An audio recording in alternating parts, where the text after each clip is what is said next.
All right, Mutha Truckers, if you're seeing loads for $10 a mile, $15, $20 a mile, some crazy stuff, make sure it's not being double brokered. That's all I have to say.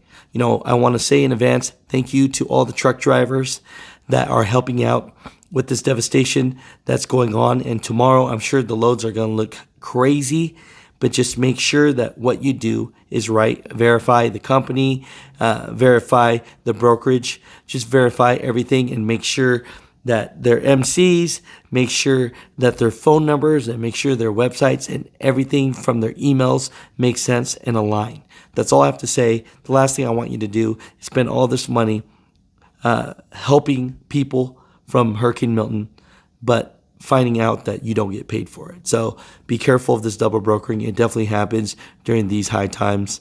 And so just prayers for all the people that are definitely involved in this and affected by this, and wishing the best for everyone. So I just want to say, appreciate all the truck drivers. Thank you. Let's get into today's video. What's going on, Mutha Truckers? Welcome to Mutha Trucker News. Email us at muthatruckernews@gmail.com.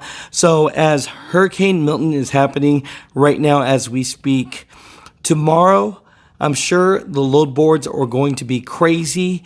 And the thing that I want to do a PSA about is making sure that you are not getting frauded, because double brokering and all these fraudsters is definitely going to be coming out. So, if you see crazy rates that say like $15 a mile, something stupid, just triple check to make sure that it's real, right? So thoroughly vet the broker you're working with by checking their reputation, verifying their contact information, reviewing contacts for clear terms, and looking for inconsistencies like different company names on documentations, unusual communication instructions, or requests to use a different name with a shipper. Always maintain open communication and build strong relationships with reputable brokers. So definitely, if you have never worked with them before, you need to just be wary of this stuff.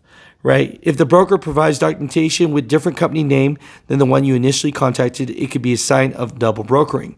Right? Number 2, verify contact details. Ensure the broker's email addresses and phone numbers match the information you have on record.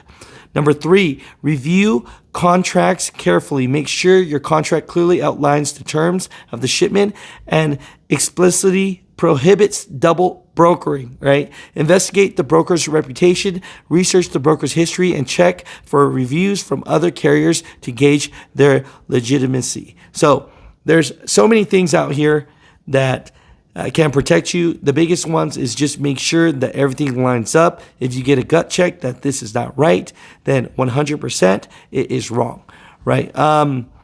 If a broker offers significantly higher rates than usual, it could be a red flag for double brokering. But the thing about this is, with this Hurricane Milton going through right now, the rates could go crazy. But how crazy? So just triple check. There's definitely money to be made after devastation. But it's just one of those things where, you're here to help out Florida. And I appreciate that because I'm originally from Florida. But just triple check, man. That's all I got to say. Just be careful. I'm telling you, I've seen it before. A lot of double brokering is happening, especially during these times. So Mutha Truckers, comment down below. Let me know, is there a time that you had a double brokering situation as well? But I'm telling you this, after Hurricane Milton, prayers for everyone. Hopefully everyone's safe and okay and everyone evacuated. I've been seeing some video of it now as it's going through, and there's just devastation everywhere. So I'm praying for all the Floridians out there. But for all the truck drivers, if you see some crazy rates, just verify, triple check, make sure everything is to the T, because I don't want you to take a load and be doing it for free. So Mutha Truckers, comment down below. The early morning hours, we have seen a weakening of the storm over the last 24 hours. We also saw it sped up, which means it's hitting the Gulf Coast prior to high tide, which we hope will help mitigate some of the storm surge. You see it already developing, and there's going to continue to be storm surge both on the West Coast and eventually on the East Coast of Florida. and we're going to see a significant amount of rainfall on the northern part of the storm. There's already been 116 tornado warnings with 19 confirmed touchdowns throughout the state, 9 flash flood warnings, and 4 additional flood watches, with many, many more to come. Numerous counties have reported tornado damage. Peak storm surge is predicted to be between 5 and 13 feet, depending on where you are on the Gulf Coast of Florida. As of right now, the peak storm surge looks to be between the Charlotte-Lee County line up until Anna Maria Island in Manatee County. Prior to landfall, the state completed nearly 2,000 missions. Generators were sent to shelters. We have massive amounts of fuel reserves that are staged and ready to go, millions of gallons of gas. When the ports reopen, Florida Highway Patrol will be standing by to escort fuel trucks to service stations so that people will have access to fuel as they return to their homes. The Florida Department of Transportation is staged and ready to go as soon as the storm passes. They have 156 bridge inspectors, which will go to clear the bridges, 402 cut and toss personnel, and over 1,000 generators and 350 pieces of heavy equipment and trucks. We have massive amounts of search and rescue equipment and personnel standing by. And we hope that there's not a big need for that, but we're prepared for that. And that's not just our state and local, it's also our National Guard, our State Guard. We have about 9,000 National Guard personnel between Florida and other states. We also have Florida Highway Patrol, Fish and Wildlife, Department of Law Enforcement, and of course our Florida State Guard. There was a lot of questions about pre-staging linemen, which is our practice here in Florida, given that you have a lot of linemen working for Hurricane Helene in places like Georgia and North Carolina.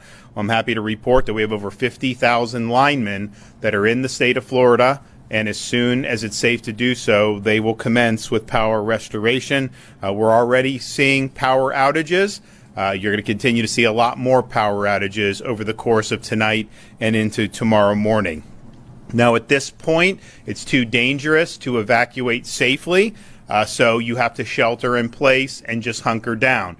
Category 3 storm for most places in Florida, particularly newer construction, likely the building is going to be able to withstand it. But if you start to get in a situation where trees are snapping, power's popping, you do have to treat it like a tornado. And then if you are in a tornado warning, that's a duck and cover in a place that's safe in your structure. Those can be very, very dangerous, even if you are inside in cover.